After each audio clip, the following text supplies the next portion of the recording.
5 seriously scary Halloween true stories. Happy Halloween, everybody. Tonight, let's listen to scary stories that will give you the chills. So take off your costume, sit back, and don't be too scared to trick or treat. This happened the night before Halloween back in 2018. At that time, I was a freshman in college living on campus. That year, the 31st fell on a Monday, so students' festivities went on the Sunday before. During the afternoon around 7, I was outside playing soccer on a field near my place, and I noticed an SUV driving by several times. I only noticed this vehicle because we kicked the ball over the fence several times, and that car was present at least twice when we were climbing the fence to get the ball. I didn't think much of it and proceeded to go to a party later that night. My girlfriend and a few friends and I left at around 9:30 p.m., and we noticed a helicopter in the sky with a bright floodlight attached to it, seemingly scanning the area. We proceeded to the party and didn't fret over it. The party was on the other side of campus, and so we missed all the sirens and flashing lights racing up and down the street. We got back from the party at around 11 p.m., and I immediately noticed that not only was the first helicopter still in the sky around my campus apartment, there was a steady stream of police cars, ambulances, and fire trucks driving up and down the street nearby. However, none of them had their lights nor sirens on, so I wasn't alarmed.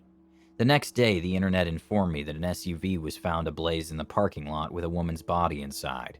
This happened about a half a mile to 3/4 of a mile from where I lived. I guess during the party, the area was crawling with police and other authorities trying to look for clues. My roommate later told me that there were non-stop sirens for a good 20 minutes after I left from the party. The next few weeks, more info surfaced saying that a man killed his wife and tried to burn her body. He broke her neck as well as bludgeoning her body. If the news article I read was to be trusted, the killer was lighting his wife's body on fire. During the same time, I was getting dressed up in my Woody costume for a party. It wasn't until a few weeks later that I made the connection with the SUV I saw while playing soccer earlier in the day. I find it very chilling that while I was playing soccer, someone was driving within 20 yards of me with a corpse in the car, especially since it was on the campus of a seemingly secure university in a very safe city. I'm 15 years old, and not one to believe in the paranormal or spirits. Then, this happened. So I was trick-or-treating with my friend and some of my mom's friends' kids. We were walking near a small bridge to get to a small island known as Seabrook Island. It's a small neighborhood but higher middle class. We were about to go over the bridge, but me and my friend heard one of the other kids scream. Then we turned around and the kids were gone. The decorations changed. By changed, I mean gone, and all the lights went out, which was strange for our neighborhood. Dale, my friend, and I turned back to see if they somehow got in front of us. They weren't in front, but again the decorations' lights went out, and there wasn't a soul in sight. I went to knock on some doors, but nobody answered. I was shocked and I was scared. We kept trying to walk back to my house, but kept ending up next to this park with a green ladder and metal slide on a concrete floor. We kept trying and trying to walk out of this neighborhood, but to no avail. We just kept ending up walking right into the park. It was like some alternate dimension. I tried to call my mom, but all the contacts in my phone disappeared. And when I tried to enter the number manually in my phone, it just instantly died. Just like that, 63% to dead. Every time we turned our head, we seemed to be in a different part of the neighborhood, but that park was still in our sight. I thought to myself, what if we look around the park? We did, and we found an unproportionally big footprint. It was just one footprint. Dale's nose started to bleed, and what was weird was he's not one to get nosebleeds just out of thin air. We were scared at that point. We kept trying to look for anyone. Eventually, we found one person. I went up to him and asked him if he had a phone, but he didn't speak English. He just spoke gibberish. But he understood I needed a phone, so he gave me his phone. But the screen was all cracked, and the touchscreen didn't work. And all the screen showed was the time with the seconds going backwards. And when the seconds hit 0, it went up a minute. I knew this guy was somehow connected to this place. So I ran away and Dale ran with me. But we just ended up at the park. I knew I couldn't go back to that man. All of a sudden, my phone turned on and kept buzzing. I kept getting those spam messages, the ones where they say, "Hey Bill, try this cream." My phone was going crazy. Then the screen went black. It displayed the time just like that man's phone. The seconds went backwards and the minutes went up. And then the time reached 12:01. And out of nowhere, me and Dale were back in the neighborhood. We knew this was the real Seabrook Island, the one without the park. We walked back home. He went to his house and I went to my house and I fell asleep. But when I woke up, Dale was there on the floor sleeping in the living room. He didn't know how he got there or why. I talked to my other friend Chris about this story. He said he was at a Halloween party, and something similar happened to them when they were playing with the Ouija board. After it happened, they just stopped playing and they burned the Ouija board near the canal, then threw the ashes in the canal. A few years ago, I was renting a house in Northern California. The neighborhood was just outside the suburbs. It seemed like the perfect balance of having space and having nice neighbors close enough not to feel isolated. The area had no streetlights, so it was very dark at night, especially if there were clouds blocking the moonlight. It didn't bother me though. It made my little house feel even more quaint on dark nights. I got home from work one day in midwinter. It was a cloudy night, so pulling up to my house, I saw only what my headlights and front porch light illuminated. When I got out of my car, I caught a whiff of cigarette smoke. That was odd, as I had never smelled that before around my house.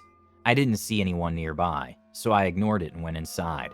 I had just got off a shift with a few hours of overtime, so I felt pretty tired. Even though it wasn't even 7 yet, I decided to take a shower and call it a night. I woke up sometime later and was sure that I had heard a noise inside my house.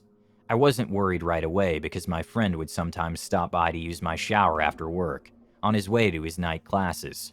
I even gave him a spare key so he could stop by even if I wasn't home. He would always text me to let me know beforehand though, and I hadn't heard my phone go off. I reached over to my bedside table and picked up my cell phone to see if my friend had sent me a text. The bright light from my phone's screen and number pad blinded me. Those were the days before phones had a light sensor that would dim the screen in the dark, and this particular phone was so bright I could use it as a flashlight. Through squinted eyes, I could make out that it was 9-something, but I couldn't tell if I had an unread text or not. I set my phone aside and called out my friend's name. There were a couple of seconds of silence before I heard loud footsteps running through the bottom floor of my house. I leapt out of bed and ran to the closet. They were already up the stairs by the time I'd opened the door and stepped inside. That house had 3 rooms upstairs, 2 bedrooms on either side of the hallway, the one I was in and a spare, and a bathroom at the end. The bedroom doors were both closed, but the bathroom door was cracked open. I heard whoever was in my house thunder down the hallway past my door and into the bathroom. Thank God he did. That gave me enough time to open the attic access in the ceiling of my closet and hoist myself up. I had just started to lift myself up when the person ran back out of the bathroom. My feet were barely inside of the attic when my bedroom door bust open. I heard footsteps run into my room and stop. When they didn't see me in that room, they ran back to the hallway and into another room, which just had boxes stacked in a corner, some weights, and a table where I painted my miniature models. I guess they decided that if someone were hiding, it would be in the bedroom because they charged back into my room and turned on the light. A moment later, the closet door was ripped open. I was crouched in my attic just a foot or so away from the access, so I could try to stop them if they started to climb up. From my vantage point, all I could see was from about their knee down. They were wearing dirty blue jeans with frayed cuffs and worn work boots. After a few seconds of looking in the closet, they stepped away and I heard a loud crash come from my room, followed by a scream of frustration and anger. That scream was the most unnerving part of the incident for me. It reminded me far too much of my stepfather, who would scream in a similar way when he lost his temper. He would eventually be put in a mental hospital for several mental disorders that resulted in erratic and violent tendencies. The man in my house ran back down the stairs. I heard crashes and clatters as things were thrown around and furniture was knocked over. I stayed crouched in the attic. I had left my cell phone when I ran for the closet, and I wasn't certain I could climb down without him hearing. After some time, the noises stopped. I started counting slowly. When I reached 1,000, I decided it was safe enough to climb down and call the police. The first thing I noticed when I exited the closet was the intruder had flipped my bed over. I assume in an attempt to find me. That was the loud noise I had heard after he stepped away from the closet. I couldn't find my cell phone, so I went to the landline by the bed and called the police. I waited in my room until I heard them call out from downstairs. The first floor was a mess, but I had expected that. Chairs had been knocked over, the sofa had been flipped. All the books, pictures, and knickknacks I had on my shelves were thrown across the floor. The cupboards in the kitchen had been opened, and all the boxes and canned foods had been thrown to the ground. As far as I could tell, though, the only thing missing was a single knife out of the wooden block in my kitchen. The police checked the house from top to bottom. They found that the side door had been forced open by something like a crowbar. They also found a few cigarette butts along my fence line, along with some foil, and an empty pen tube, which the police said people often use to smoke meth, so they think he had been watching my house for a while. I realized that he must have been out there smoking a cigarette when I got home. They collected up the evidence and told me I should stay with family or friends that night and get that door fixed as soon as possible. I opted to just not sleep. I moved a shelf over to block the broken door and spent the next couple hours cleaning things up. I would often go to the window with a flashlight and shine it along the fence line where the police found the cigarette butts and foil, but I didn't see anything. The next day, I called to have the floor fixed and motion lights installed at the back and sides of my house. I ran a phone cable up into the attic and added a landline. I never wanted to be stuck up there without a phone again. Nothing else happened at that house, though. I lived there another 3 years without incident. One more precaution I took was practicing getting out of my bed, going to my closet and climbing into the attic as quickly and as quietly as possible. I even kept at it when I moved, except now I go to a crawl space at the back of the closet instead of the attic. I try not to think about what would have happened if I had been a bit slower getting to the attic, or if he hadn't gone into the bathroom at the end of the hall first. At the time this took place, I was 16 years old. I'm 25 now, so I'll do my best to get the whole story down for you guys. It was Halloween in my small South Louisiana town. It was a crisp night, the temperature was in the mid-80s, and the heat showed no signs of slacking off. I was walking around with my older sister and our friend Brooke. My sister had gone as a cat, and Brooke had gone as a witch. I had made the awful decision of wearing a formal gown, since I decided to go as a zombie prom queen. I had a crown and everything. I was drowning in that dress, though. I was so hot, and the corset back was restricting my breathing. It was about 8:40 and all the kids were pretty much cleared out of the street.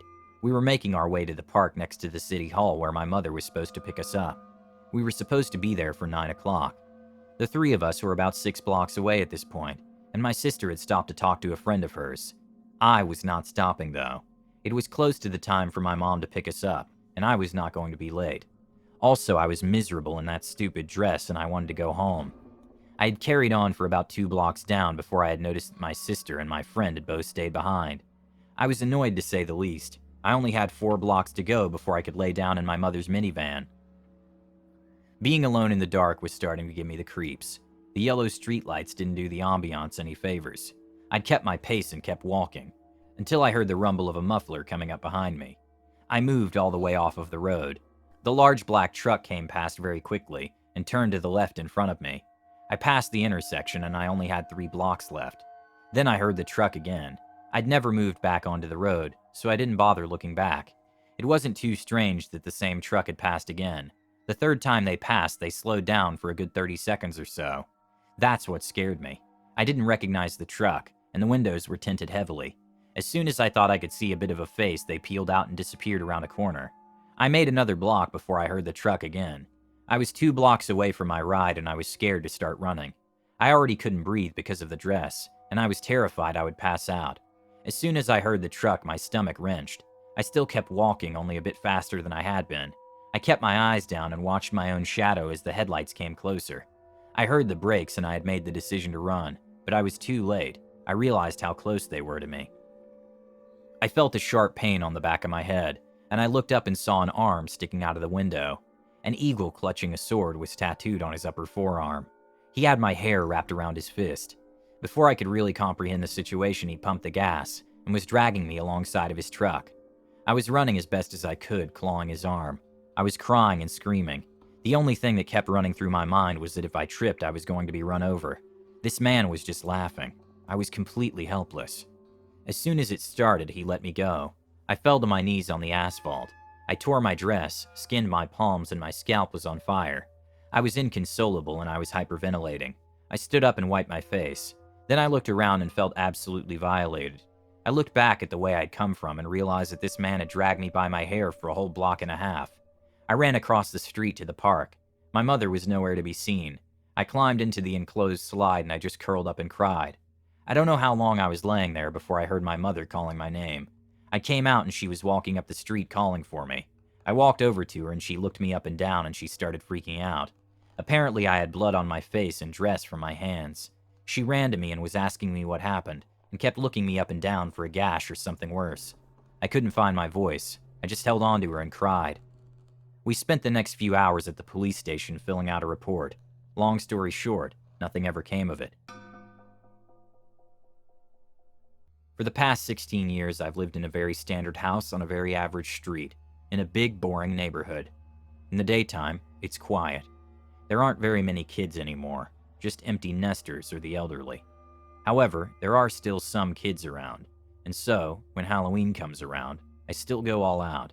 The pumpkins, the fake spider webs, the blinding strobe lights, all of it. Then I sit on my porch, dressed as a spooky witch, and wait. Now, every single year, mostly back in my trick-or-treating days, I can recall a certain strangeness. There's without fail a man that walks the night silently dressed as none other than Michael Myers. As in the Halloween slasher Michael Myers. Pretty harmless. It is Halloween, it is scary. He never says a word, just walks silently with a long knife that glints and catches the street lamps. This year, 2016, I'm sitting in the dark on my porch. It's 2 hours in. I've had a staggering total of 5 kids come through and was about to give up. Behold, Michael Myers makes his appearance. Quietly, he's walking past my house. I'm thinking, dang, my porch light is off, he won't see me. But in that moment, he stops mid-stride and turns toward me and freezes. For what felt like ages, he stared at me in the dark, totally alone. Then he twitches his head and resumes his walk. The worst part is that no one else seems to have ever noticed this guy. Neither of my 2 brothers, not my best friend, no one. For 16 years, I've been the only one to see him. He's good. You guys are the best. Thank you for all your support and comment below if you had a scary or creepy experience. Also, make sure you stab that like button. And if you like these Halloween stories, check out 6 extremely scary Halloween true stories right here.